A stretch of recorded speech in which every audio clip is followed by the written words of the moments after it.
ustedes abrir, hermanos, las Sagradas Escrituras al libro de Apocalipsis, capítulo 2. Apocalipsis capítulo 2, y busque el versículo 1 en adelante. Cuando lo tenga, dice amén. Y dice la palabra del Señor así: escribe al ángel de la iglesia en Éfeso, el que tiene las 7 estrellas en su diestra, el que anda en medio de los 7 candeleros de oro, dice esto: yo conozco tus obras y tu arduo trabajo y paciencia, y que no puedes soportar a los malos, y has probado a los que se dicen ser apóstoles y no lo son, y los has hallado mentirosos. Y has sufrido, y has tenido paciencia, y has trabajado arduamente por amor de mi nombre, y no has desmayado. Pero tengo contra ti que has dejado tu primer amor. Recuerda, por tanto, de dónde has caído, y arrepiéntete, y haz las primeras obras, pues si no, vendré pronto a ti, y quitaré tu candelero de su lugar, si no te hubieres arrepentido. Amén y amén. Por favor, hermano, puede sentarse.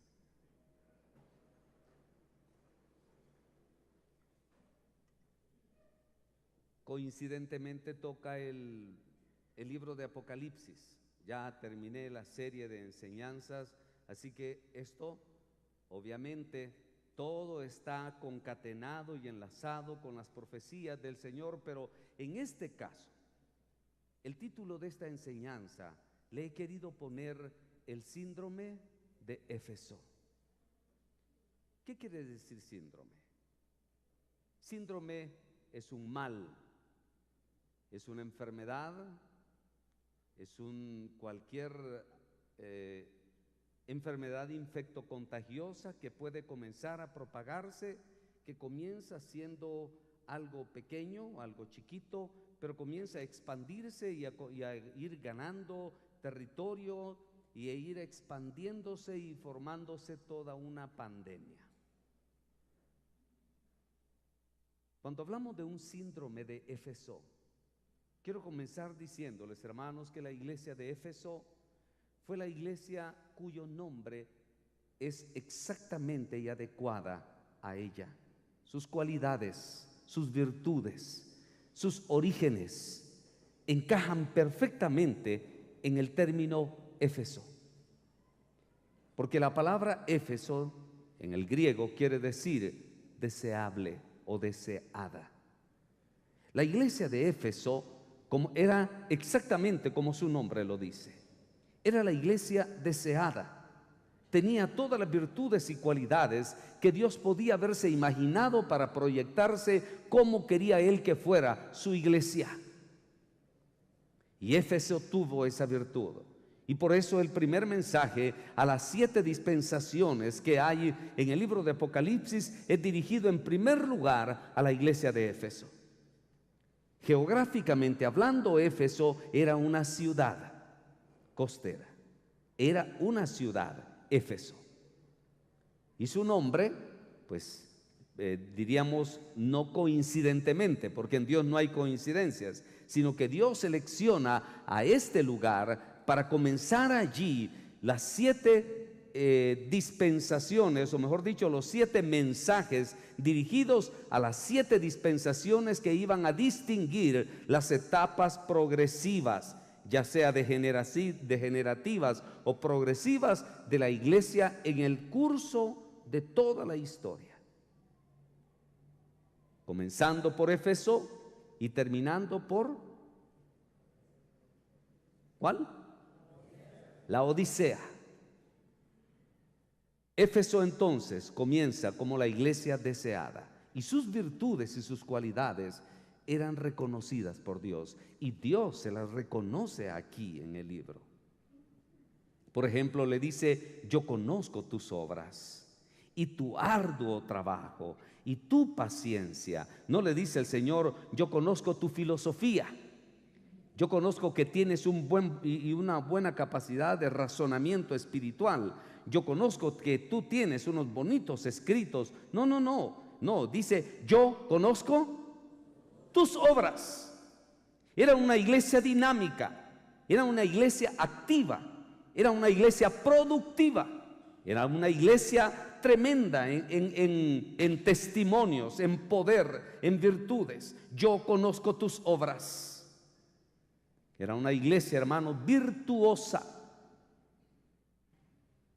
En segundo lugar le dice, y tu arduo trabajo.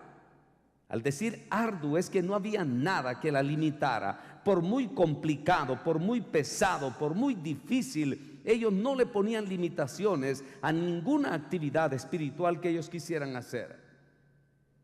No había nada que los detuviera. Era una iglesia pujante. Tu arduo trabajo.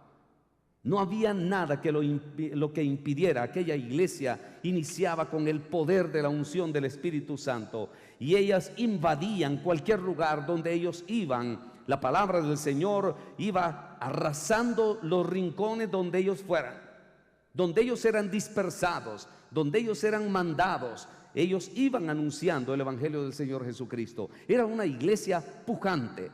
Yo conozco tu arduo trabajo, que no le pones cara a nada.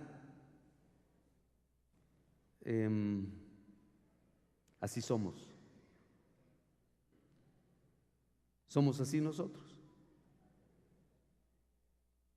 Hermano, fíjese que vamos a salir a evangelizar. Ay, pero fíjese, hermano, que parece que va a llover. Es que, y allí donde vamos a ir, fíjese que es peligroso, hermano. ¿Y a qué hora vamos a terminar? ¿Y a qué horas hay que reunirse? Y mi hermano, fíjese que, y cada quien va poniendo sus gustos. No, esta iglesia no le ponía peros. Era una iglesia, hermanos, entregada de corazón. Yo conozco tu arduo trabajo. ¿Y qué más? Y paciencia. No eran impacientes, hombre, no eran desesperados. Una de las virtudes maravillosas de la iglesia, hermanos, de Jesucristo de los primeros días, hermanos, era la paciencia. Imagínense, hermanos, que ellos, a pesar de que Cristo y todavía faltaba, nosotros ya sentimos que estamos a las puertas del advenimiento de Cristo, pero ellos arrancaban con la historia cristiana. Ellos apenas arrancaban y tenían una paciencia tremenda. Muchos de ellos murieron aserrados, muchos de ellos murieron decapitados, muchos de ellos, hermanos, murieron quemados vivos, pero para ellos no era un estorbo. ¿Sabe lo que decía el apóstol Pablo? Que de sus experiencias y de sus sacrificios la iglesia tomaba fuerza y ánimo. Cuando veían los sacrificios, tal vez los romanos pensaron, entre más los matemos, más miedo les va a dar. Olvídese, hermano. Entre más los perseguían y más los aplastaban, ¿qué hacían ellos? Más se multiplicaban. Tremendo. Yo conozco tu arduo trabajo, tu paciencia, pero óigame más que sigue diciendo, y que no puedes soportar ¿a quiénes? A los malos. ¿Qué quiere decir eso? Se lo voy a resumir en una sola palabra. No puedes soportar a los malos. Tienes celo. No es una iglesia alcahueta, no es una iglesia tolerante, no es una iglesia que, como ahora en el tiempo moderno, cualquiera llega a la iglesia y ya le dan privilegios. ¿Y qué importa que si tiene bien o mal su testimonio? No, hombre, es solo para afianzarlo. Pero lo que están buscando es la cartera. Lo que están buscando es su diezmo. Lo que están buscando es el dinero. De ahí, ¿qué importa, hermano? No importa. Mire, hermanito lindo, usted ya fue perdonado por Cristo Jesús todos sus pecados, los pasados, los presentes y los futuros. ¿Qué le parece? Pero aquí no dice eso. Dice que la iglesia de Éfeso era una iglesia que no soportaba ¿a quiénes? A los malos. Era una iglesia, hermanos, que vigilaba. Era una iglesia que estaba vigilante en cuanto a la santidad. ¿Cómo dice ahí arriba? No le oigo. Oiga eso, hermano. La santidad conviene a este lugar. La santidad conviene a la casa de Dios. Pero también la casa de Dios no es este recinto, es usted y soy yo. Y dice el Señor, y aquella iglesia, oiga los valores que el Señor está reconociendo en Éfeso. Y le dice también, y que no puede soportar a los malos. ¿Y qué más? Y has probado a los que se dicen ser apóstoles y no lo son, y los has hallado. Tal vez voy a usar un término un tanto de uso normal. No les daban, ¿cómo se llamaría? Mire, si llegaba alguien ahí predicando y que yo soy siervo de Dios, apóstol enviado por Jesucristo, y mire que hablaban. Venga para acá. ¿Sabía usted que hubo un hombre llamado Apolos? Y un día llegó y comenzó a predicar, y dice que Apolos era un hombre poderoso en palabras y de mucho conocimiento. Pero óigame bien, hermano, solo para que usted vea cómo era la iglesia de Éfeso. Un matrimonio dentro de la iglesia le dice, vení para acá, Apolos, y se lo jaló. Y dice las Sagradas Escrituras que aquel matrimonio se puso a decirle, mira, la Biblia dice esto y esto y esto, y llevaron a Apolos dándoles el conocimiento. Pero Apolos, hermano, era un hombre de renombre, al grado que el apóstol Pablo, cuando cita en cuanto a la inclinación sentimental e idolátrica que podía haber con los judíos y los cristianos convertidos, dice el apóstol Pablo, ¿no, acaso ustedes no son carnales? Porque algunos de ustedes dicen, yo soy de Pablo. ¿Y qué más dice? Yo soy de Apolos. Óigame, ¿hasta dónde llegó este hombre en su estatura espiritual y su formación espiritual, que llegó Pablo? Lo fue a poner a la par de él. Yo soy de Pablo, yo soy de Apolos, yo soy de Cefas. Óigame, hermano. Pues oiga cómo era aquella iglesia formada de hermanos con conocimiento y con celo. Cuando Apolo llegó hablando, Apolo llevó un mensaje todavía mezclado entre la ley y los mandamientos de Jesús. Y entonces vino este matrimonio y le dijo, vení, Apolos, vení. Y lo lleva a la luz de las Sagradas Escrituras, hermanos. Y aquel hombre se convirtió. ¿Cuántos dan gloria a Dios? Solo dése cuenta cómo eran los hermanos de Éfeso. Una iglesia llena de celo, una iglesia llena de conocimiento, una iglesia, hermanos, que no soportaba a los malos, una iglesia que amaba la santidad, una iglesia, hermanos, que probaba a los que se llamaban ser apóstoles. ¿Y qué más? Y dice que no lo eran. Y los hallaba mentirosos. Tremendo. Este es Éfeso. Y sigue diciendo, versículo 3, y has sufrido, pero has tenido paciencia. ¿Qué quiere decir eso? Fe. Hermanos perseguidos, hermanos que fueron azotados, hermanos que siguieron las pistas del Señor Jesucristo, sufrieron. Has sufrido persecuciones, bullying. Sufrieron aquellos siervos de Dios y aquellos hermanos persecuciones tremendas. Se burlaba la gente. ¿Sabe usted que la palabra cristiano fue un apodo? Originalmente, hermanos, el que a alguien se le llamara cristiano era más un apodo que un adorno. Ahora la gente dice hasta con orgullo, yo soy cristiano, usted. No, antes era un apodo, porque eran seguidores de aquel que murió en una cruz. La muerte de cruz era la muerte más humillante, la más humillante de todas, porque en público se exhibía lentamente, y solo eran muertos en ese sacrificio los peores delincuentes de aquella época. Y mi Jesús lo sufrió y lo hizo por usted y por mí, y lo quiso hacer de esta manera para darnos un ejemplo de cuánto vale el amor de Dios por usted y por mí. Pero vino el Señor, hermanos, y aquellos creyentes de los primeros días amaron al Señor Jesucristo con todo su corazón. Y les dice el Señor: y has sufrido, y has tenido paciencia. No como a muchos de ustedes, hermanos, que una pequeña prueba y ya andan desinflados. Una pequeña prueba y ya están desistiendo de su fe.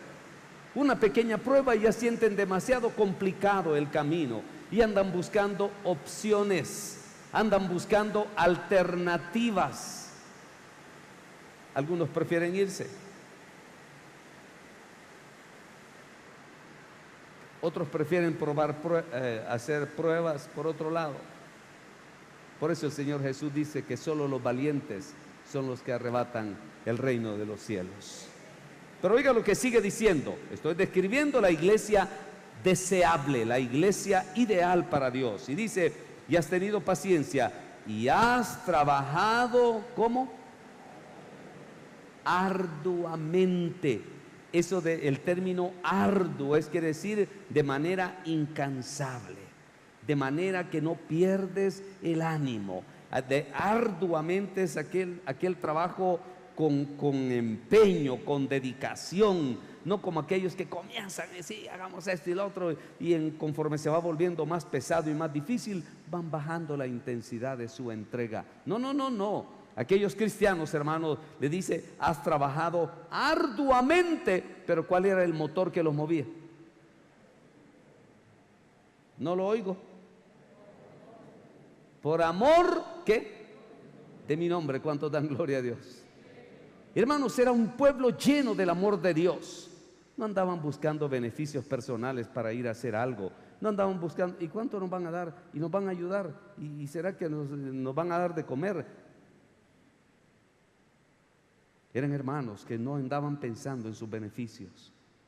No, ellos salían a hacer lo que tenían que hacer pensando en que mi Dios proveerá. ¿Me entiende, hermano? Mi Dios proveerá. Era un arduo trabajo, una entrega, hermanos, con amor, por amor al nombre de Cristo. Y sigue diciendo: y no has, ¿qué? Óigame, póngame atención.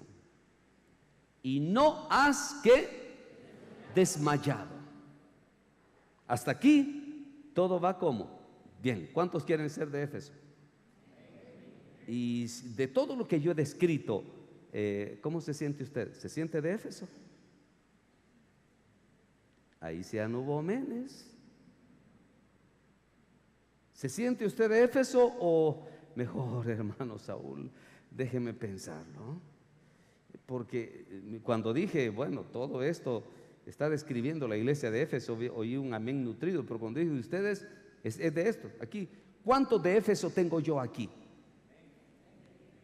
3, 4, 5 por ahí. Gracias a Dios. ¿O no? ¿Y cuántos quieren ser de Éfeso? Gloria a Dios. Mi querido hermano y amigo, nosotros tenemos un desafío delante de nosotros. El síndrome de Éfeso es esa enfermedad que carcome la buena voluntad, el buen deseo, el buen ánimo, la fe inquebrantable. Yo recuerdo, hermanos, cuando Ágape comenzó, lo tengo tan presente como el primer día que tuvimos el primer culto. En un cuartito donde cabíamos a puras penas, unas 50 personas o 70, lo sumo. Y nuestras primeras bancas fueron blocks con unas tablas encima.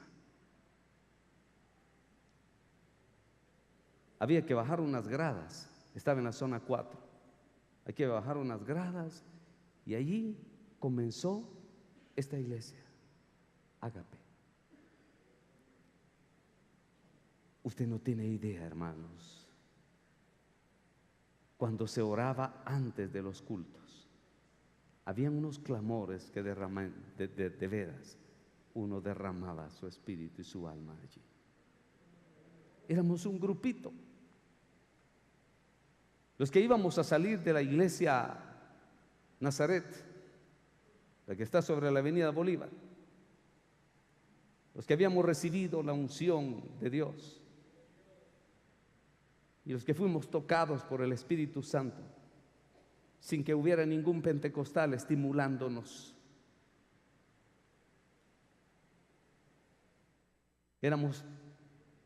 Esa experiencia la vivimos 7 jóvenes, 8. Y de ahí la trasladamos a esta iglesia porque pertenecíamos a ella. Formábamos parte de un conjunto musical de allí. Héctor Villaseñor, Natanael Orozco y su servidor éramos, bueno, no, Nata era un adolescente de apenas 16 años. Héctor y yo éramos líderes de los jóvenes, líderes de los prejuveniles. Pero ese día que Dios derramó su unción sobre nosotros, nuestra vida cambió. Nuestra manera de pensar cambió. Mis metas cambiaron. Tanto Héctor como su servidor estábamos estudiando en la universidad y preferimos mejor estudiar en la Universidad del Cielo, donde el Espíritu Santo es el que enseña.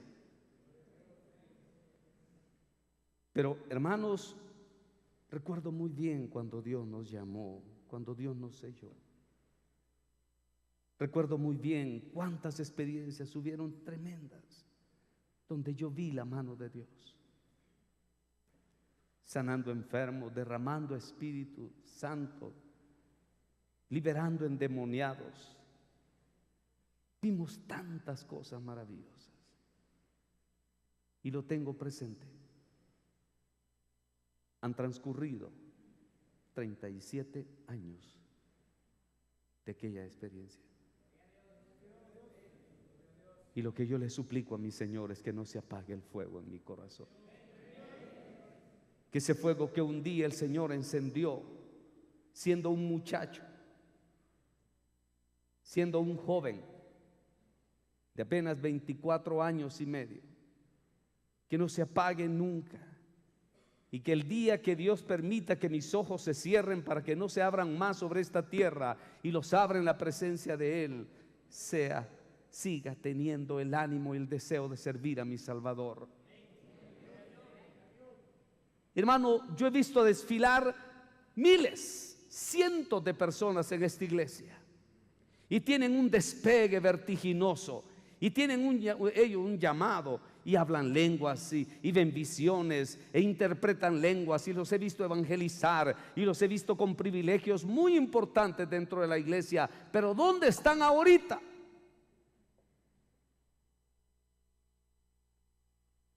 El síndrome de Éfeso, hermanos, es la enfermedad que corrompe el corazón, corrompe la fe, corrompe el vigor, corrompe el amor.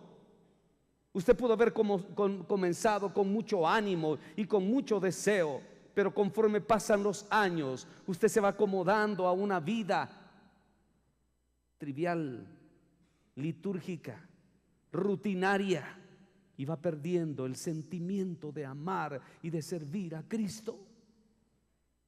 Quizás comenzó como Éfeso, pero va a terminar como la Odisea. Quizás comenzó con aquel deseo de decirle: Señor, ¿qué quieres que yo haga? Aquí estoy, envíame a mí, Señor. Ayer, compartiendo con el hermano Carlos Medina, yo le decía: hay 3 decisiones en mi vida que marcaron mi futuro completamente, y que cualquiera podría decir y pensar es una locura, y me lo dijeron algunos. Es una torpeza, es una locura, es una insensatez. Pero las tomé y no me arrepiento de haberlo hecho. y sí modificaron mi futuro. La primera, haber renunciado a la residencia norteamericana junto con el Green Card. A mí me la dieron en la mano. Yo le dije gracias. La fui, la recibí y la guardé. Y nunca más volví a poner un pie en los Estados Unidos hasta 30 años casi después. Porque le dije, Señor, a este país no vengo buscando dinero, sino buscando almas. Y no vuelvo a venir aquí. Yo debería de tener 36 años de vivir en los Estados Unidos. Pero aquí encontré a mi pueblo y a mi Dios. Y no me arrepiento, hermano.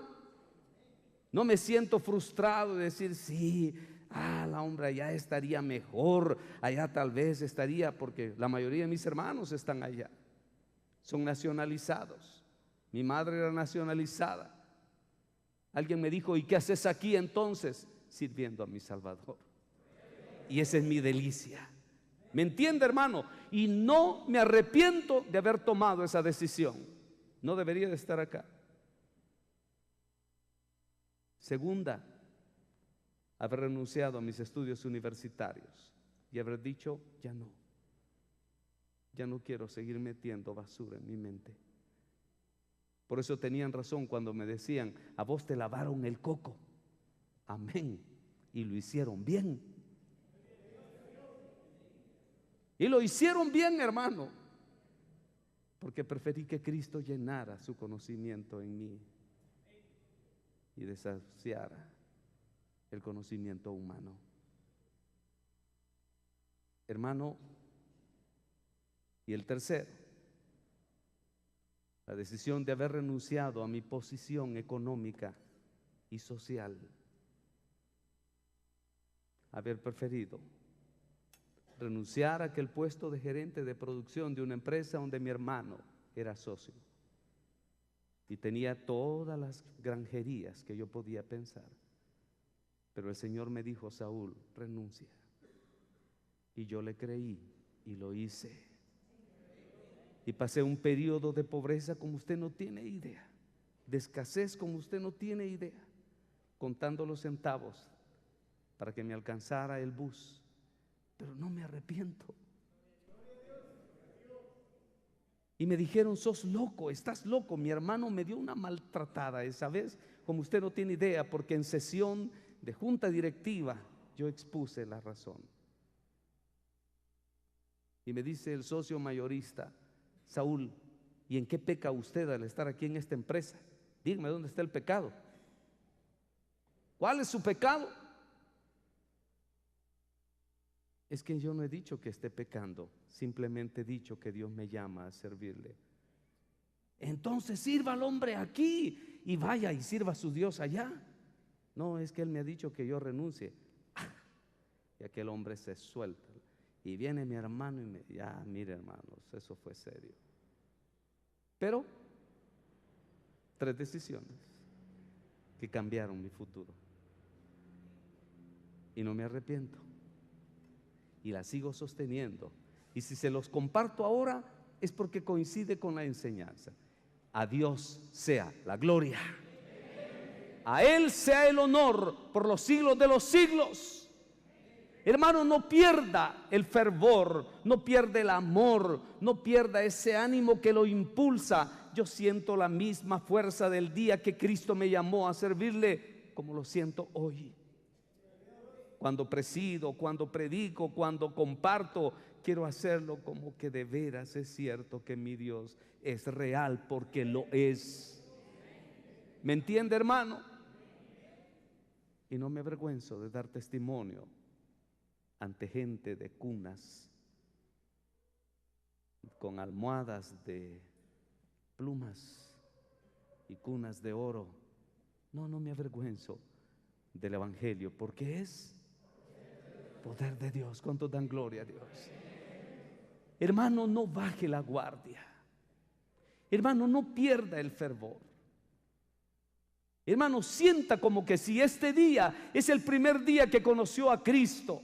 Ámelo, sírvalo, entréguele. Esa es la iglesia deseada. Es aquella iglesia que no pierde el sentimiento, que los años no sepultan los sentimientos, que los años no enmohecen su dinamismo. No. Usted debe de tener el mismo sentir que hubo en Cristo Jesús. Usted debe de experimentar el mismo gozo. ¿Hace cuánto que no gime cuando ora? ¿Hace cuánto que no llora cuando ora? ¿Hace cuánto que no llora cuando canta?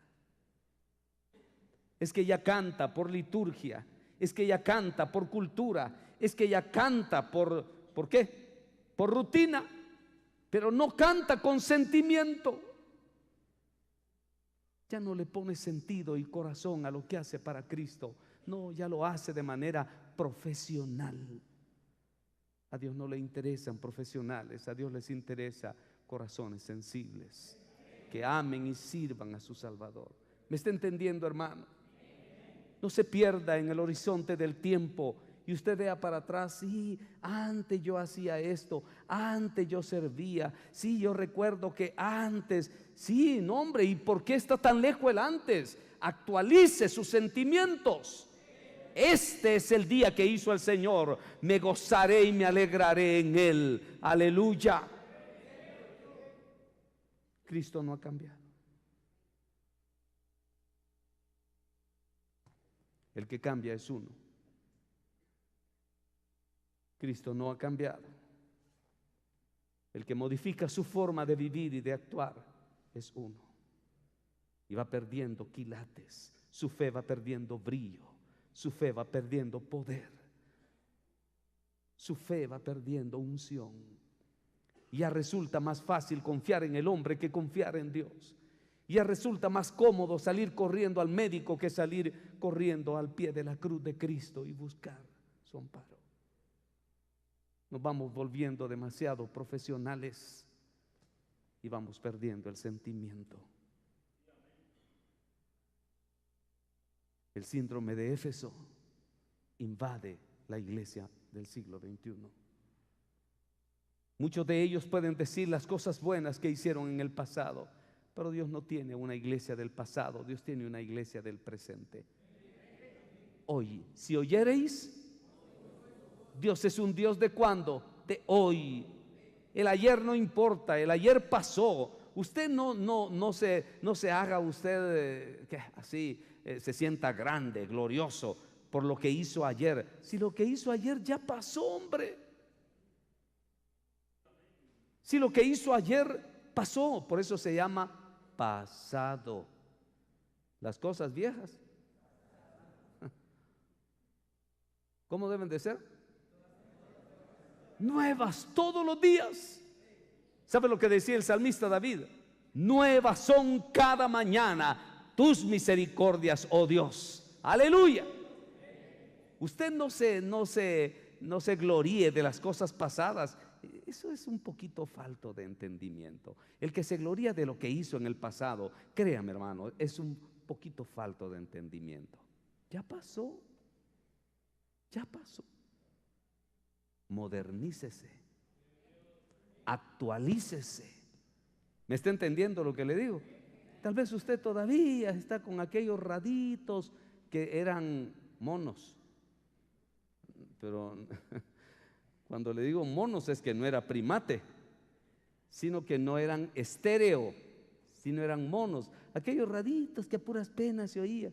Ahí. No, ahora, hermano, así son las micritas de bocinitas con un sonido, ¡wow! Tremendo. Actualícese. Hay algunos que están muy atrasados. Sí, viera, yo recuerdo que cuando yo hacía antes, yo iba y hacíamos esto y predicábamos y todo. Está bien, pues amén. Pero ojalá lo siga haciendo hoy, pues. Porque si lo hizo ayer, ya pasó. Ya tuvo su premio aquel día, ¿ya? Las cosas viejas pasaron. Dios es un Dios de hoy. Dios es un Dios que hace nuevas las cosas todos los días. Hermano, qué bonito es encontrar ancianos con ánimo. Qué bonito es encontrar mujeres ancianas con ánimo Qué bonito es encontrar hombres maduros con ánimo. Qué triste es encontrar jóvenes viejos. Qué triste es encontrar patojas viejas. Qué triste es encontrar una iglesia envejecida. La palabra del Señor habla, cuando habla y describe la iglesia del Señor Jesucristo, dice que es una iglesia sin manchas y sin, ¿cómo? ¿Sin qué? ¿Y qué quiere decir arrugas? Suena feo, ¿verdad? También a mí me cae si usted dice viejos, pero yo no me siento viejo. No, yo no me siento viejo, hermano. Tal vez este cacaste de afuera parece viejo, pero el que está dentro, olvídese. Hermano, usted debería sentir un ánimo tan grande, un deseo de servir. Señor, la única razón por la cual yo te digo, espérate, no vengas, es para que me des chance de seguir haciendo tu obra. ¿Me entiende, hermano? Pero hay algunos que son patojos, jóvenes, 20, 19, 25 años, 30, que están en la flor de su juventud. Y dice, hermano, vamos a hacer la obra ya. Fíjese que hay que ir a verla, hay que abrir una obra por tal lado. Es que fíjese que tengo que hacer esto, tengo que hacer aquello. Para todo, ¿dónde está el esfuerzo? ¿Dónde está la negación? ¿Dónde está el espíritu dispuesto? ¿Dónde está esa iglesia deseada? ¿Dónde está esa iglesia que llena las condiciones de Éfeso? ¿Me comprende ahora, hermano? Muchos de ustedes están envejeciendo paulatinamente. ¿Sabe lo que el apóstol Pablo decía? Aunque este cuerpo exterior se haga viejito, porque eso no se puede evitar.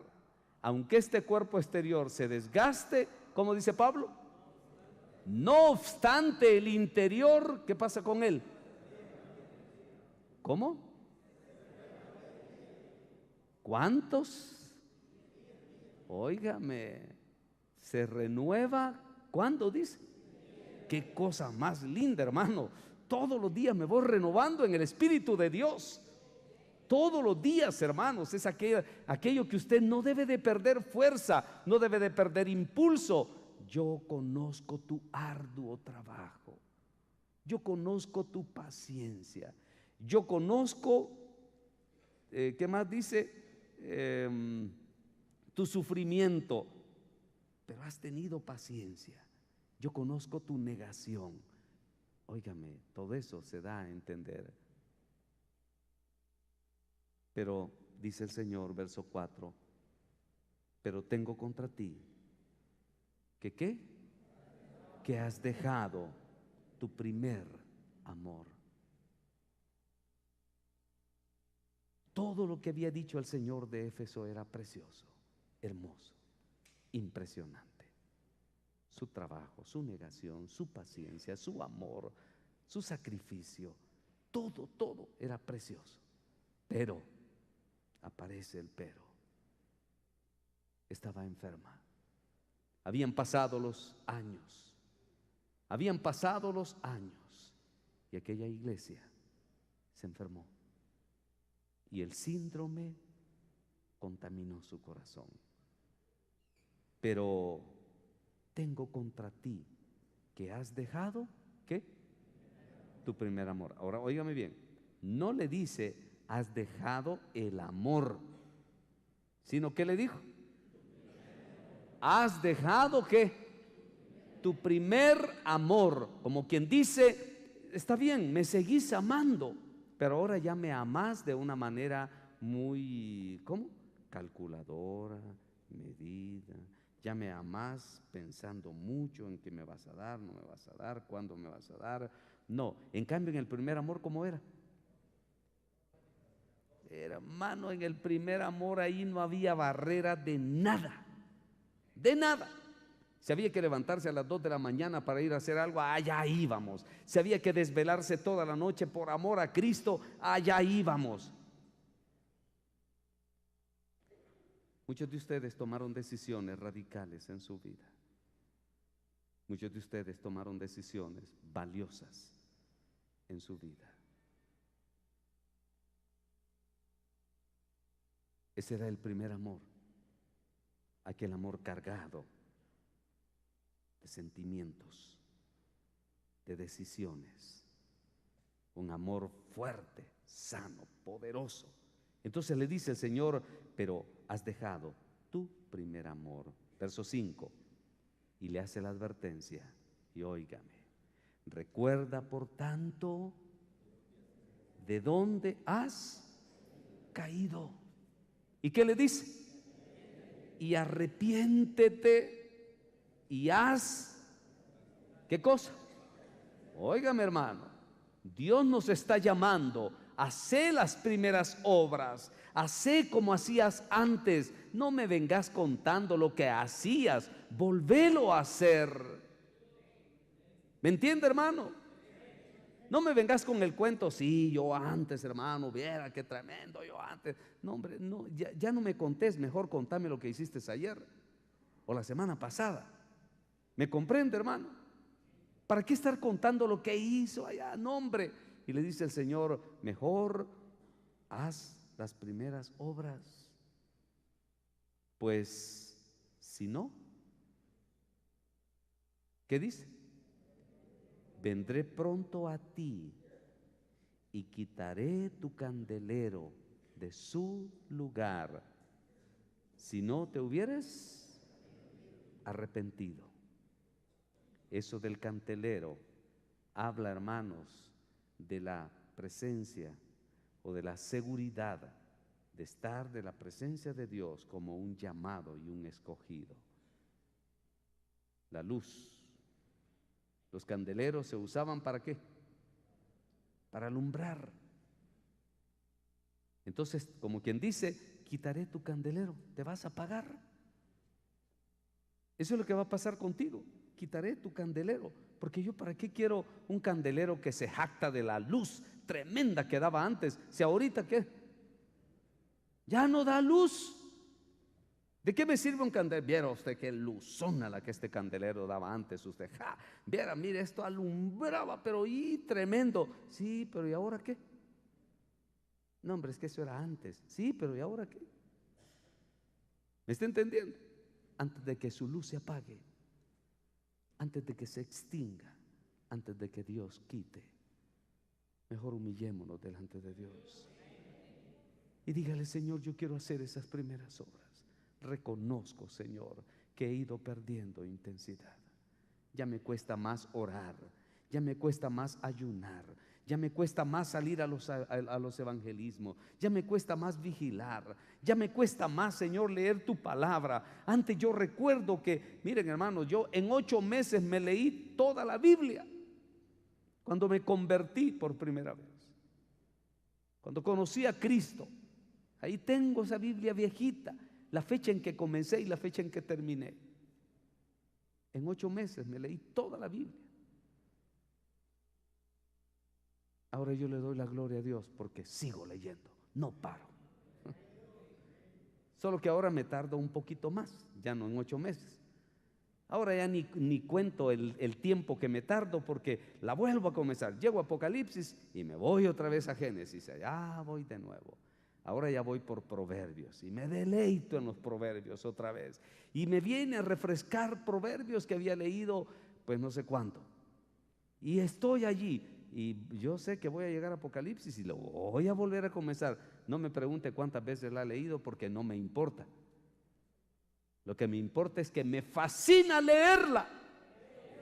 Y todos los días, hermanos, así como me oye, todos los días.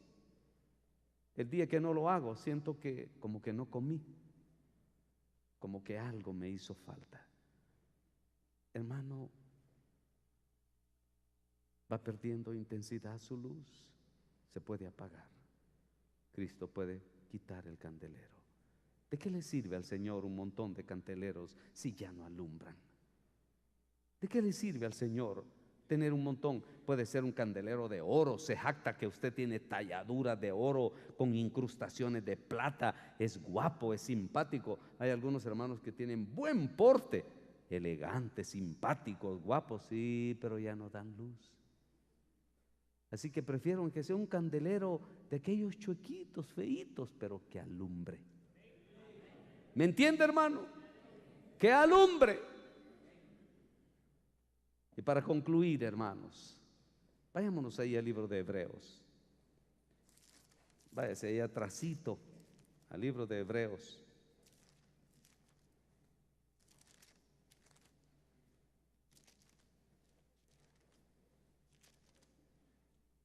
Capítulo 6. Hebreos capítulo 6. ¿Ya lo tiene? Oiga qué cosa más preciosa. Versículo 9.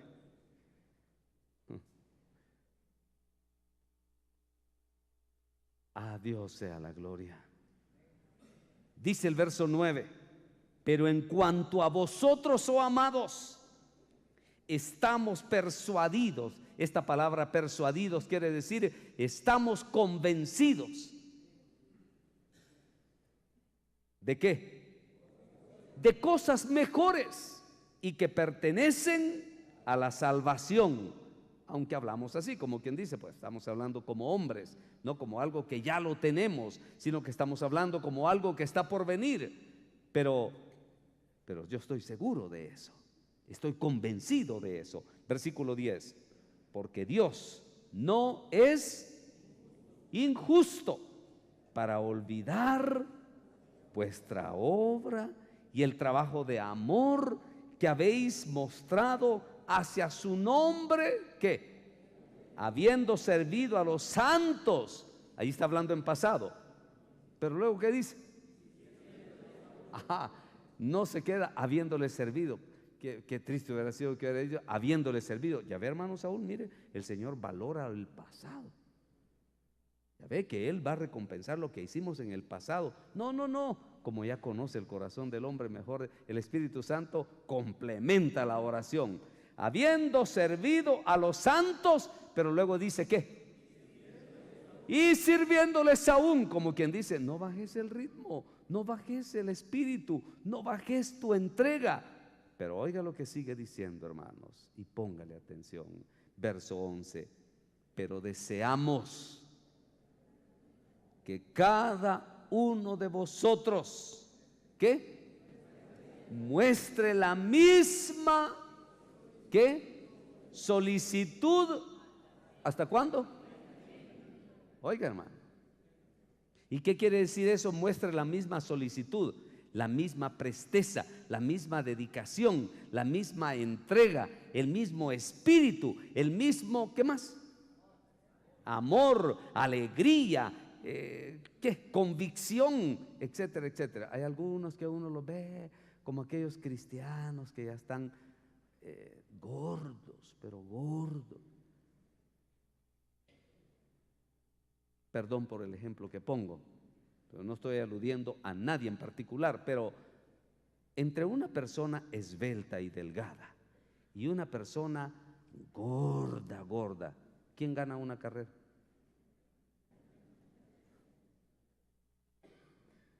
Qué pregunta la que el hermano Saúl hace esta noche, va a decir. Qué pregunta, lógico. Dese cuenta usted cuando uno va a subir alguna cuesta y va a alguien que es mero chonchito, ¿verdad? Así gordito. ¿Qué pasa con él? Y va. Y en cambio el que es delgado y esbelto, ¿cómo va? Pum, pum, pum, pum, pum. Todavía va silbando y todavía viendo para. Y el otro pobre que está mero roízo, ¿qué? Ya, cuando llega arriba, al fin. Y el otro ya va para abajo. Y si es posible va a subir de nuevo. ¿Sabe usted que la Biblia habla sobre la obesidad espiritual? ¿Sabe usted que la Biblia habla sobre un mal que enferma el corazón de los hombres, que el oído lo tienen engrosado? Esa palabra engrosado quiere decir lleno de grasa. No oyen, se fatigan, se cansan. Así hay muchos cristianos. Y yo pongo el ejemplo físico, pero me estoy refiriendo al valor espiritual. Hay algunos que ya están demasiado gordos, espiritualmente hablando. Ya perdieron la dinámica, ya perdieron el esmero, ya perdieron la presteza, ya perdieron la dedicación, ya perdieron aquella entrega, aquella voluntaria, aquel espíritu voluntario, espontáneo, aquella motivación. No, ya se van volviendo lentos.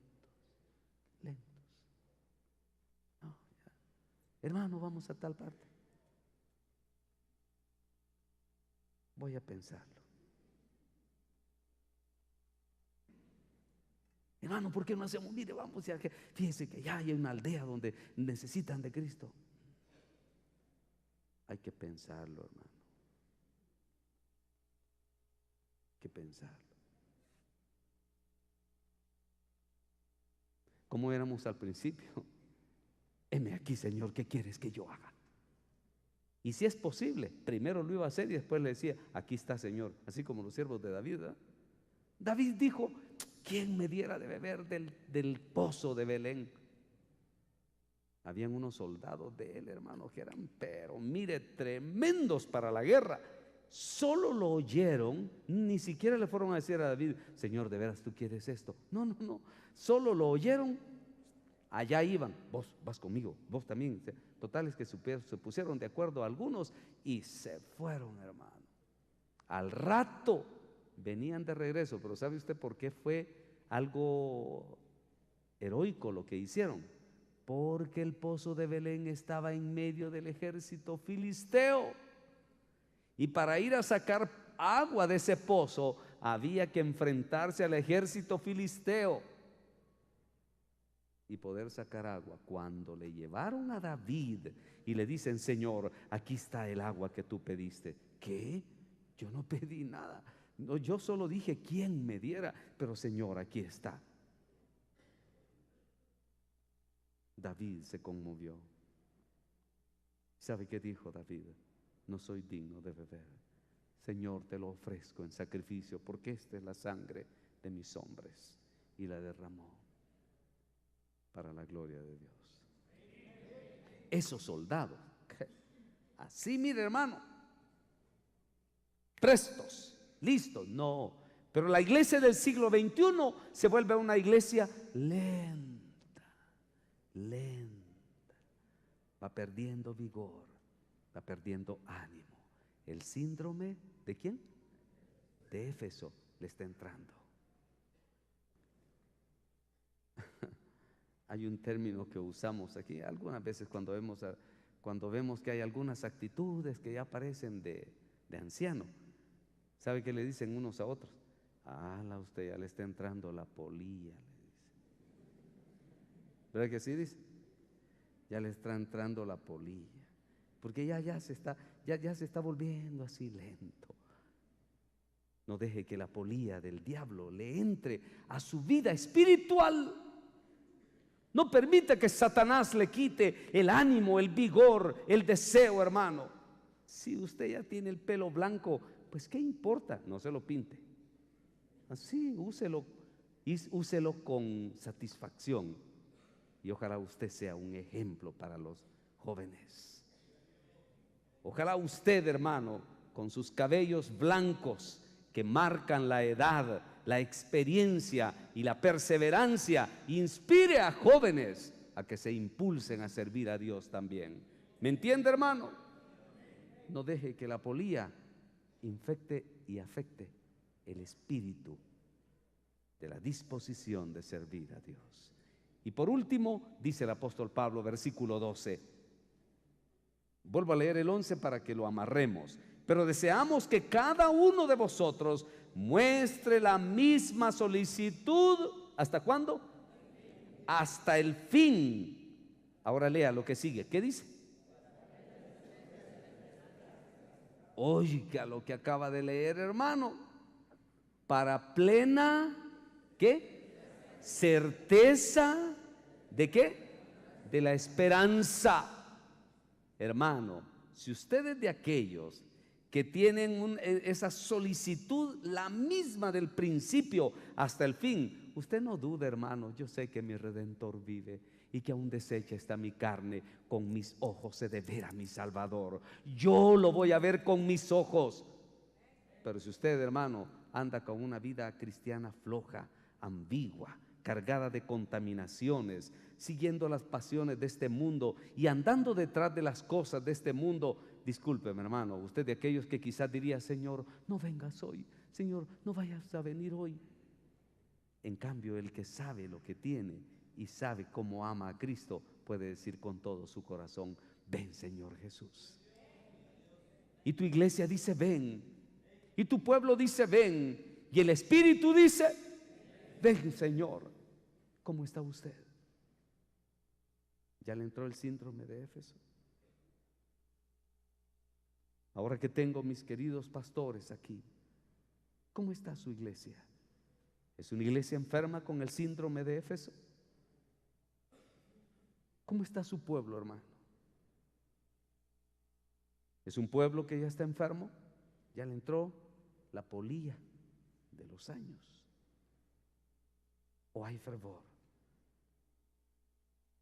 ¿O usted como pastor ha perdido su primer amor? Porque así como es la cabeza, ¿qué dice? Así es el pueblo. Hermano, esto va para todos. Aquí no hay excepción de personas en esta enseñanza. Me incluyo yo mismo. Yo mismo. Como me gozaba cuando hermano Manuel Koch me dice: bien, hermano Saúl, me dijo, qué bonito el evangelismo del domingo. Iba el bus lleno, me dice, iban como 50 hermanos. Gloria a Dios. Bendito sea el Señor. Esta iglesia es una iglesia misionera, evangelística, una iglesia con el poder de Dios. Hermano, no pierda la unción, no pierda el ánimo. Si en su iglesia no hay evangelismo, hermano, levántese, póngase de pie, porque si no, si su candelero ya no alumbra, tenga cuidado, Dios puede quitarlo y apagarlo. No lo digo yo. ¿Quién lo dice? El Espíritu Santo de Dios. Y dice: el que tenga oídos para oír, que oiga. Así que si usted tiene la esperanza plena, porque a mí me gusta como dice aquí, la plena certeza de la esperanza. ¿Qué quiere decir eso? Plena quiere decir full, lleno. Pero dice la plena certeza. O sea que usted tiene una convicción firme. Usted está plenamente convencido. Si yo le dijera a usted: hermano, hoy usted va a pasar dos cosas en su vida: o se muere hoy o Cristo viene hoy, ¿qué le diría a usted?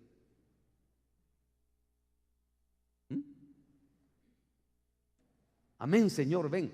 O le diría: Señor, dame por favor un poquito de tiempo más. La plena certeza de la esperanza. No pierda el ánimo, no pierda la solicitud. Pídale al Señor: Señor, que no baje mi guardia. Y por último, versículo 12, a fin de que, ¿qué dice? De que no os hagáis, ¿qué? Oiga, a fin de que no os hagáis perezosos, sino imitadores de aquellos que por la fe, ¿y qué más? Y la paciencia heredan las profecías, heredan las promesas. Hermano, sacúdase la pereza, sacúdase la modorra espiritual que se le alía al espíritu del hombre. Aquí estoy, Señor, ¿qué quieres que yo haga? Aunque usted tenga la cabecita blanca, aunque tenga muchas huellas del tiempo en su cara, no importa, hermanos, el ánimo no tiene límites de edad. Lo que Dios quiere son corazones dispuestos. ¿Qué le decía David al Señor? Señor, Mi corazón está dispuesto, oh Dios. ¿Cuánto dan gloria a Dios? ¿Y el suyo? ¿Está dispuesto? ¿No le ha entrado el síndrome de Éfeso? O quizás tengamos que decirle: Señor, sáname.